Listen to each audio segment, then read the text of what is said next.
जय जय श्री सीताराम भक्तों, स्वागत है आपका हमारा YouTube चैनल ब्रह्मेश्वर महादेव ज्ञान दर्पण में।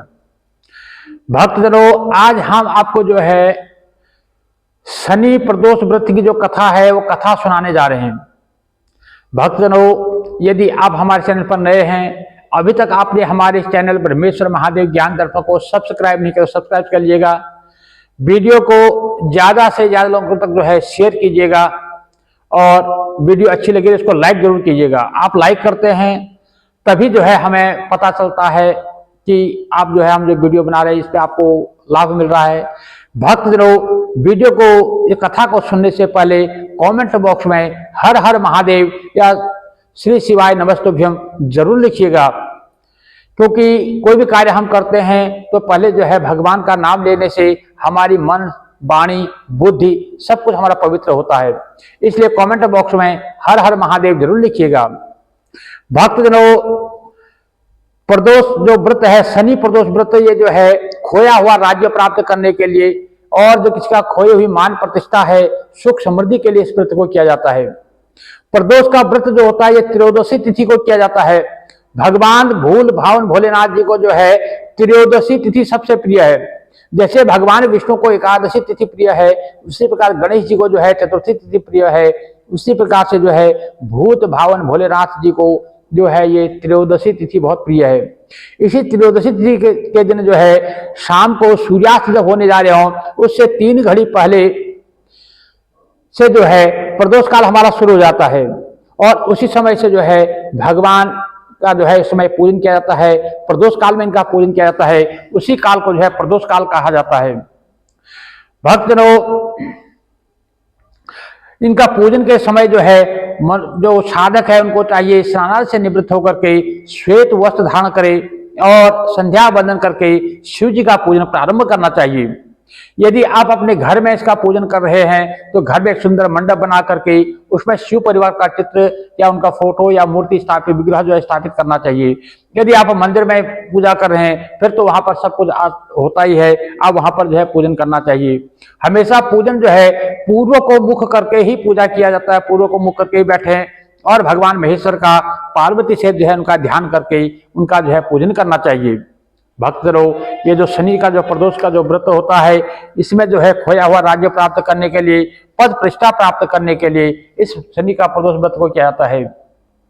इसको जो भी पुरुष अथवा जो नारी जो भी इस व्रत को करते हैं उसको जो है मन चाहे फल की प्राप्ति होती है, क्योंकि भगवान भोलेनाथ ऐसे अघोरदानी है। वो जब देते हैं वो ऐसे देते हैं, वो ये नहीं देखते कि आगे पाने वाला पात्र है कि कुपात्र है। वो जब देते हैं बस वो देते जाते हैं और देने वाला जो है, लेने वाला अघा जाता है, परंतु हमारे भोलेनाथ जो है कभी नहीं अघाते। वो देते हैं तो इतना देते हैं कि वो छप्पर फाड़ देते हैं, छप्पर फाड़ के देते हैं। इसलिए भगवान भोलेनाथ जी का जो है ये त्रयोदशी का व्रत जो है मनुष्य को जरूर करना चाहिए। इसके करने से जो है मनुष्य के सारे पाप नष्ट होते हैं। जो सुहागन नारियां जो है वो अपने सुहाग की रक्षा के इस व्रत को करती है।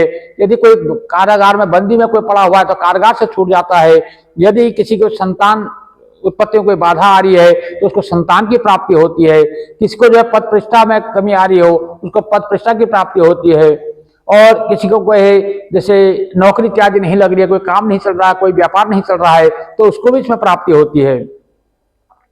तो इस कहते हैं कि यदि कोई त्रयोदशी का जो व्रत कर लेता है, जो इस प्रदोष का जो व्रत कर लेता है उसको 100 गाय दान करने के बराबर फल उसे प्राप्त होता है। तो इसलिए मनुष्य को चाहिए कि इस व्रत को जो है तन मन धन से जो है अपना जो भी आपसे बन पड़ा, जिस लायक आप हैं, जितने लायक आप हैं उस हिसाब से व्रत को करना चाहिए। इस व्रत को करने से जो है मनुष्य के सारे दुख जो है वो नष्ट हो जाते हैं। भक्तजनों, इसका जो व्रत का जो कथा है वो इस प्रकार से है कि एक बार जो है गर्गाचार्य जी ने कहा कि हे महामते, आपने जो है शिव शंकर भगवान की प्रसन्नता हेतु समस्त प्रदोष व्रत का जो व्रत वर्णन तो किया, अब हमें जो है शनि प्रदोष व्रत की जो है विधि सुनने की इच्छा होती है। आप हमें जो है शनि प्रदोष की व्रत की जो कथा सुनाइए। ऐसा जो है गर्गाचार्य मुनि जो है श्री सूर्य से कह रहे हैं। तो सूर्य बोले कि हे ऋषि सुनो, निश्चयात्मक रूप से आपका जो है शिव पार्वती के चरणों में जो है अनन्य प्रेम है। इस अत्यंत प्रेम के कारण ही जो है आप जो है शिव भक्ति के में सने हुए ऐसी वाणी बोल रहे हैं। मैं आपको जो है शनि त्रयोदशी के व्रत की विधि बतलाता हूं, आप जो है उसको ध्यान पूर्वक सुनिए। पुरातन काल की बात है कि एक निर्धन ब्राह्मण की जो है स्त्री थी, जो ब्राह्मण जी तो नहीं रहे, उनकी जो पुत्री जो पत्नी थी वह दरिद्रता से दुखी हो शांडिल्य ऋषि के पास गई। वो जो है क्योंकि उनके पति थे नहीं, उनके घर में आय का कोई साधन था नहीं, तो काफी गरीब थी, और वो जो है शांडिल्य ऋषि के पास एक बार जाकर बोली कि हे महामुने, मैं बहुत अत्यंत दुखी हूँ, मेरे घर में जो है अन्न धन का जो है नामो निशान नहीं है, मैं दुख के निवारण का उपाय बतलाइए जिससे मेरा दुख दूर हो सके। उनके पास बोली कि मेरे पास दो पुत्र हैं, एक राजपुत्र है, ज्येष्ठ पुत्र है, यानी कि कोई राजा का पुत्र जब वो कभी जा रही थी तो राजा का पुत्र उन्हें प्राप्त हुआ था। उस राजा को पुत्र जो है, राजा जो है मारा गया था, उसका राज्य छिन गया था, वो राजपुत्र जो है अनाथ था, उसको ब्राह्मणी ने अपने घर में रख लिया था। और एक ब्राह्मणी का जो है अपना पुत्र था, शुचिव्रत उसका नाम था, और जो राजपुत्र और दोनों को जो है वो अपने पुत्र के समान पालती थी। तो उसने कहा मेरे दोनों पुत्र जो है, अब वो जो है शांडिल्य ऋषि से कह रही है कि मेरे जो है दोनों पुत्र जो है अब आपके शरण में है, मेरे ज्येष्ठ पुत्र का नाम जो है धर्म है, जो कि राजपुत्र है, और जो छोटा पुत्र है उसका नाम शुचिव्रत है, अतः हम बहुत गरीब हैं, दरिद्र हैं, आप ही हमारा उद्धार कर सकते हैं। इतनी बात सुनकर के शांडिल्य ऋषि ने शिव प्रदोष व्रत करने के लिए कहा। उस जो है ब्राह्मणी से कहा कि तुम्हारी जो है गरीबी जाती रहेगी, आप ऐसा करो, आप जो है शिव जी का जो प्रदोष व्रत आता है उस प्रदोष व्रत को करो। तो इस प्रकार से उसकी सारी विधि उनको बताई। तो जो ब्राह्मणी थी वो अपने घर पे आई, उन्होंने जो है दोनों पुत्रों के सहित तीनों प्राणियों ने मिलकर के उस प्रदोष के व्रत को करने लगे। कुछ समय बाद पश्चात क्या हुआ कि प्रदोष व्रत जब आया तो व्रत का जो तीनों ने जो संकल्प लिया, छोटा लड़का जिसका नाम शुचिव्रत था वह जो है तालाब पर स्नान करने को गया। जब वो स्नान करके वापस लौट रहा था, उसको रास्ते में जो है सोने से भरा हुआ एक कलश, उसको धन जो है एक मटका जो है सोने से भरा हुआ मिला। उसको लेकर के अपने घर पर आया, प्रसन्न होकर के उसने अपने माता जी को अर्पण किया, माता जी को दिया, कहा कि हे माँ देखो, मुझे मार्ग में आते हुए जो है ये धन से भरा हुआ, सोने से भरा हुआ ये कलश मिला है। उसका जब वर्णन किया तो माता ने देख करके उसको जो है शिव का वर्णन किया, कहा ये सब भगवान भोलेनाथ की कृपा है। तो राजपुत्र को अपने पास बुला करके बोली, हे पुत्र तुम ज्येष्ठ पुत्र हो, यह धन जो है हमें शिव जी की कृपा से प्राप्त हुआ है, अतः तुम ऐसा करो, दोनों भाई जो है इस धन को आधा आधा जो है बांट लो। माता का वचन सुन के जो बड़ा ज्येष्ठ पुत्र जो राजपुत्र था वो बोला कि शिव पार्वती का ध्यान किया और बोला कि हे माते, ये धन जो है ये जो है भगवान शिव जी की कृपा से हमें प्राप्त हुआ है, ये जो है आपके छोटे पुत्र जो है शुचिव्रत को प्राप्त हुआ है, अतः इस पर जो है उसी का अधिकार है, मैं इसका अधिकारी नहीं हूं। मुझे शंकर भगवान और माता पार्वती को जब देना होगा तो मुझे भी दे देंगे। तो ऐसा कह करके वो जो है अपना पूजा पाठ में अपना भगवान शंकर जी की पूजा में हो गया, पूजा में लग गया। एक दिन दोनों भाइयों के मन में फिर विचार आया कि क्यों न हमें जो है कभी घर से बाहर जाकर के कहीं भ्रमण के लिए जाना चाहिए। वो प्रदेश भ्रमण के लिए निकले और जाते जाते हुए एक जंगल में गए। तो वहां पर उन्हें क्या हुआ, एक वन में गंधर्व कन्याओं को जो है खेलते हुए देखा। तो जब कन्याएं वहां खेल रही थी तो शुचिव्रत ने जो ज्येष्ठ पुत्र राजपुत्र था उससे कहा कि हे भाई, अब हम जो है आगे नहीं जा सकते, देखो मैं थक गया हूं, अब हमें आगे नहीं जाना चाहिए। इतना कहा करके शुचिव्रत जो था वो उसी स्थान पर बैठ गया। परंतु जो राजपुत्र जो था उसने भाई को वहां बैठा करके वो जो है आगे चल दिया और वहां जहां स्त्रियां जो है जो गंधर्व की कन्याएं जहां क्रीड़ा कर रही थी वहां पहुंचा। वहां पर जाकर के देखा कि गंधर्व की कन्या जो है उस राजकुमार को देख करके मोहित हो गई और राजपुत्र भी उसके पास पहुंच करके कहने लगी कि जब वो राजपुत्र के पास गई और जो उसने अपनी सखियां थी उन सबको कहा कि हे सखियों, इस वन के समीप की जो दूसरा वन है तुम वहां जाकर के देखो, वहां बहुत भांति भांति के पुष्प खिले हैं, वहां बहुत ही मनोरम जगह है, तुम वहां जाकर के देखो, बड़ा सुहावना समय है। ऐसा कह करके उसने जो है अपनी सारी सखियों को दूसरे वन में भेज दिया और वो वहां पर जाकर बैठ गई और मेरे पैर में बहुत पीड़ा हो रही है, ऐसा कह करके वहां पर बैठ गई, अपने सखियों को दूसरे वन में भेज दिया। ये सब सुनकर के सखियां दूसरे वन में चली गई। वह अकेली जो है उस सुंदर राजकुमार की ओर देखती रह गई और इधर राजकुमार भी जो है उसको कामुक दृष्टि से ध्यान लगा।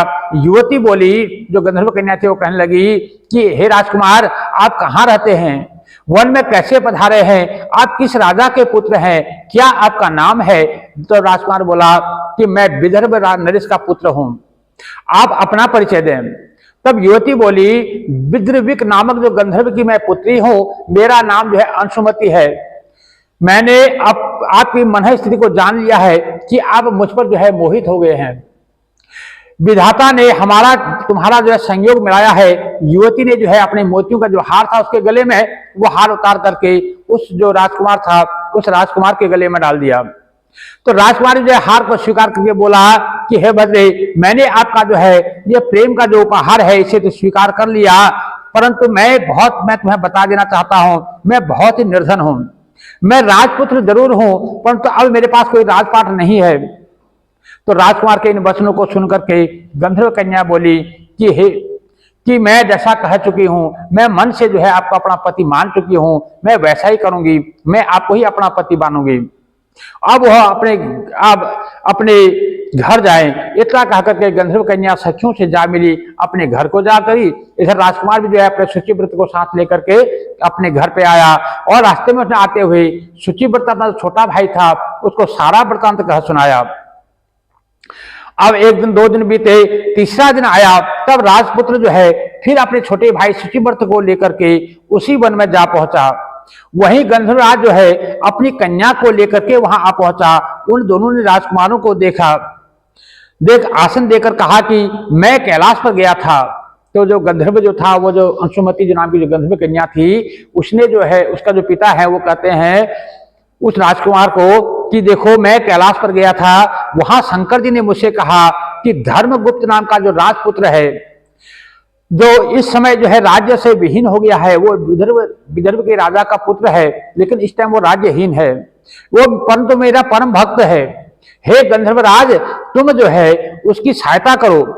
मैं महादेव जी की आज्ञा से इस कन्या को आपके पास लाया हूं, आप इसका जो है निर्वाह करें। ऐसा कह करके जो है गंधर्व ने जो अपनी पुत्री जो थी उसकी अंशुमति, उसको जो है उस राजकुमार के हाथ में सौंपते हुए कहा कि आप जो है इसका निर्वाह करें, मैं आपकी सहायता कर आपको जो है राजगद्दी पर बिठा दूंगा। इस प्रकार से गंधर्वराज ने कन्या का विधिवत ढंग से जो है विवाह कर दिया, जो है राजकुमार के साथ अपनी कन्या अंशुमति का जो है उसके साथ विवाह कर दिया। और विशेष धन और सुंदर गंधर्व कन्या को पाकर राजपुत्र भी जो अति प्रसन्न हुआ। अब उसे जो है काफी जो धन संपदा की प्राप्ति हुई, उनसे पत्नी भी प्राप्त हो गई। तो इस प्रकार से भगवत कृपा से वो समयोपरांत जो है कुछ समय ऐसा आया, उसके बाद जो है जो गंधर्व जो था उसने अपने कुछ सेनाओं को लेकर के उस विदर्भ राज पर जो है जो उस राजकुमार का जो राज्य था उसको जो है उससे छुड़ाया, दुश्मनों से छुड़ा करके उसको जो है वहां का राज्य उसको वापस दिलाया। और उसके बाद जो है वो जो धर्मगुप्त नाम का जो राजकुमार था वो अपने राज सिंहासन में जो है राज करने लगा और भगवान शंकर जी की जो है भक्ति करने लगा, भगवान शंकर जी का जो है व्रत करने लगा, पूजा पाठ करने लगा। और इस प्रकार से वो अपने घर में जो है भगवान शंकर जी की पूजन करते हुए अपने जो है सुख को भोगने लगा, अपने धर्मपत्नी के साथ जो है सुख को भोगने लगा।